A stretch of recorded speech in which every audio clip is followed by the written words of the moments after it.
5 उपायुक्तांकडे ज्या प्रकारे तक्रार दाखल करण्यात आली होती त्यामुळे तुम्हाला क्लीन चिट मिळाली आहे असे कुठलेच पुरावे हे मिळत नसल्याचं लोकायुक्तांकडून सांगण्यात आलं. एक तर कृषी विभागाच्या मुख्यमंत्री कापूस सोयाबीन या योजनेमध्ये शेतकऱ्यांसाठी शेतकऱ्यांचं उत्पादन वाढावं यासाठी वेगवेगळे फर्टिलायझर्स घेणं, शेतकऱ्यांचं श्रम कमी व्हावं यासाठी वेगवेगळे अवजारं घेणं याच्या संबंधित कृषी विभागाने खरेदी केली. ती खरेदी अतिशय नियमाला धरून केलेली खरेदी, पण सरकारने ही खरेदी करत असताना सगळे नियम पाळले तरीसुद्धा मागच्या वर्षी आपण पाहिलं असेल, म्हणजे आपणच जास्त पाहिलंय त्यामुळं आपल्याला काही वेगळं सांगायची गरज नाही की त्या विषयावरती एवढं रान पेटवलं, हायकोर्टामध्ये गेले. हा स्कॅम किती मोठा आहे हे हायकोर्टामध्ये खोटे पुरावे देऊन त्यांनी दाखल केलं. पण हायकोर्टाने सुद्धा, माननीय हायकोर्टाने याबाबत स्पष्ट सांगितलं की खोटे पुरावे देऊन हे प्रकरण तुम्ही स्कॅम म्हणून कोर्टात आणताय. त्यासाठी तो निर्णयही आमच्या बाजूने दिला आणि हायकोर्टाने त्यांना 1 लाख रुपयाचा दंडही त्या ठिकाणी केला. त्याच्यावरती ते थांबले नाहीत. आता त्यांना खरं तर हे षडयंत्राचा काळ आहे. आता या षडयंत्रामध्ये आम्ही होतो. आमच्या विरोधात आता जे षडयंत्र करणार आहेत ते एका बाजूला होते.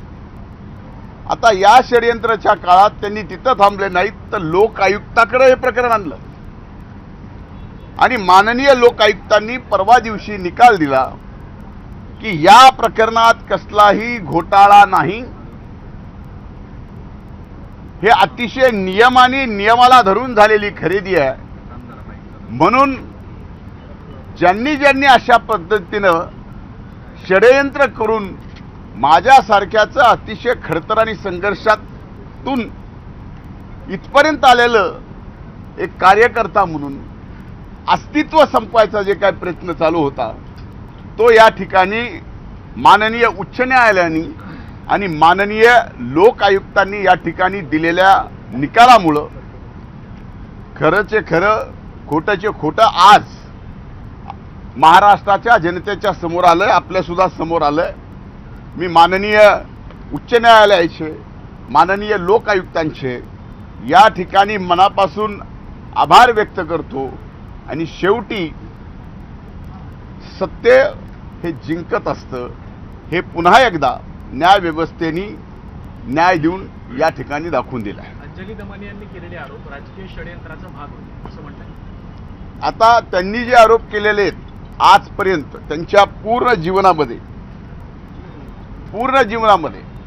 मग माननीय खडसे साहेबांवर केले असतील, माननीय अजितदादांवर केली असतील, माननीय तटकरे साहेबांवर केली असतील, माझ्यावर केली असतील किंवा आणखीन अनेक जणांवर, आपणच सांगा की त्यांनी केलेला एक तरी आरोप या राज्याच्या किंवा सर्वोच्च न्यायालयामध्ये एक तरी आरोप त्यांचा खरा ठरलाय का?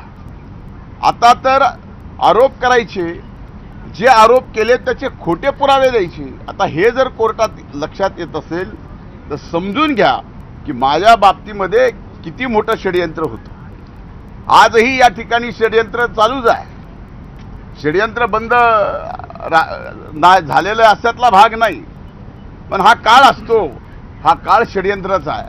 त्यामुळे या षडयंत्राच्या काळात आम्ही अतिशय संयमाने न्यायव्यवस्था जी न्याय देईल ते मान्य करायचा आणि न्यायव्यवस्थेने या ठिकाणी आम्हाला न्याय दिलाय त्याचा नक्कीच समाधान आहे आणि न्यायव्यवस्थेचे आभार मानतो. एक आता दावा कुणावर ठोठवावा हा सगळ्यात मोठा प्रश्न आहे. एकाने आरोप केला, तो आरोप किती वेळ दाखवावा ज्यांनी केला त्याच्यावरती ज्यांनी दाखवावा तो किती वेळ दाखवावा, मीडिया म्हणून त्या आरोपाची तपासणी सुद्धा जर्नलिझममध्ये आपण करणं हे आवश्यक असावं असा माझं मत आहे. कदाचित ते चुकीचं असेल, पण मला या बाबतीत उच्च न्यायालयाने आणि लोक आयुक्तांनी जो न्याय दिलेला आहे त्याच्यावरती मी समाधानी आहे. षडयंत्र म्हणताय, धनंजय मुंडेंच्या विरोधात कोण षडयंत्र रचलंय?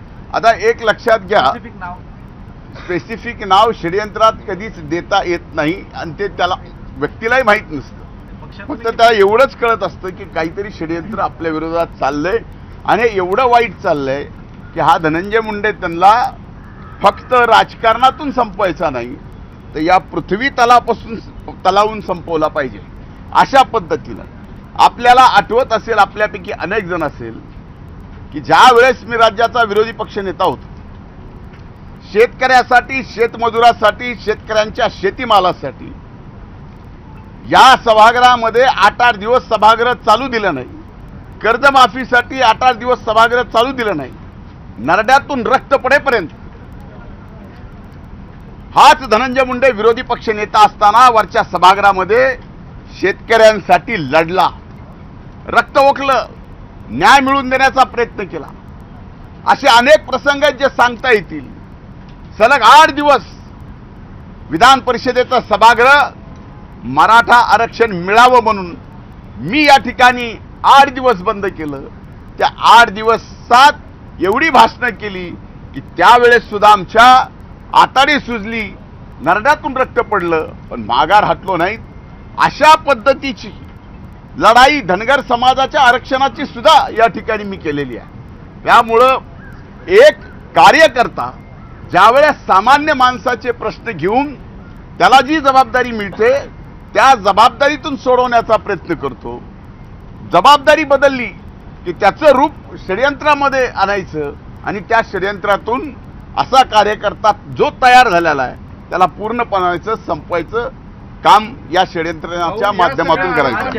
या सगळ्या आरोपांमुळे तुमचं राजकीय नुकसान झालं. आता पक्षाकडे पुन्हा मंत्रिपदाची मागणी करणार? हे बघा, मी कुठल्याही गोष्टीची मागणी किंवा मंत्रिपद याच्या कधी आयुष्यात विचार केला नाही.